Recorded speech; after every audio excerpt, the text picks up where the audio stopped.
एक अत्यंत दुर्दैवी घटनाची माहिती पोलिसांना मिळाली होती।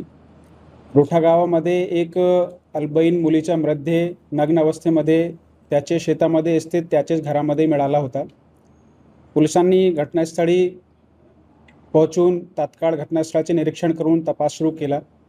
या संदर्भात मयत मुलीचे आईचे फिर्यादीवरून सावंगी पोलीस स्टेशनमध्ये BNS कलम 103(1), 65(1), कलम 66, 332B आणि पॉक्सो कलम 4 आणि 6 अन्वये गुन्हा दाखल करण्यात आलेला आहे।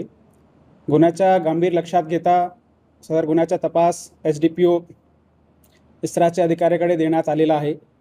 फॉरेन्सिक टीम, श्वान पथक आणि सायबर टीमने घटनास्थळी भेट देऊन आवश्यक ती माहिती आणि सॅम्पल्स कलेक्ट केलेले आहे।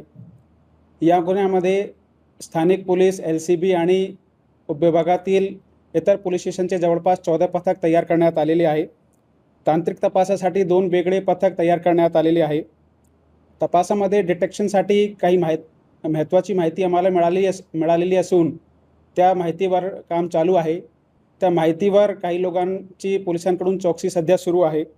लवकरात लवकर गुन्हा डिटेक्ट करण्यासाठी पोलिसांकडून सर्वतोपरी प्रयत्न सुरू आहे। यामध्ये मी स्वतः आणि ॲडिशनल SP बारकाईने पर्यवेक्षण करत आहे। सर, या गुन्ह्यामध्ये मुलीच्या आईची फिर्यादवरून गुन्हा दाखल करण्यात आलेला आहे। त्या FIR मध्ये पण तसे लैंगिक अत्याचाराचे कलम समाविष्ट आहे आणि घटनास्थळाच्या परिस्थितीचा ओव्हरऑल लक्षात घेता तशी शक्यता आहे। यावर आम्ही मेडिकल ओपिनियन घेणार आहेत आणि त्यामध्ये वस्तुस्थिती अधिक क्लिअर होईल। सर, किती प्राथमिक तपासानुसार सध्या 3 लोकांकडून पोलिसांकडून चौकशी सध्या सुरू आहे। 3 लोकांना ताब्यात घेऊन त्यांच्याकडून चौकशी सुरू आहे।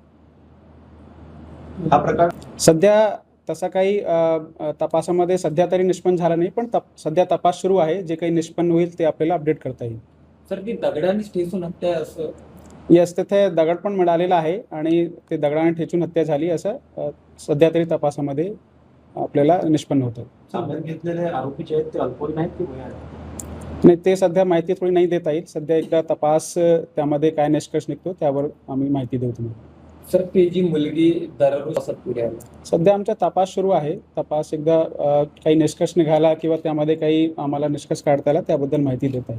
घरी आली होती, जवळपास 3 वाजता ती घरी आली होती आणि ती जेव्हा शाळेतून घरी आली होती ती एकटी होती। नंतर 6 वाजता त्यांची मोठी बहीण आणि आई आले, त्यांना ते नंतर घटना लक्षात आली।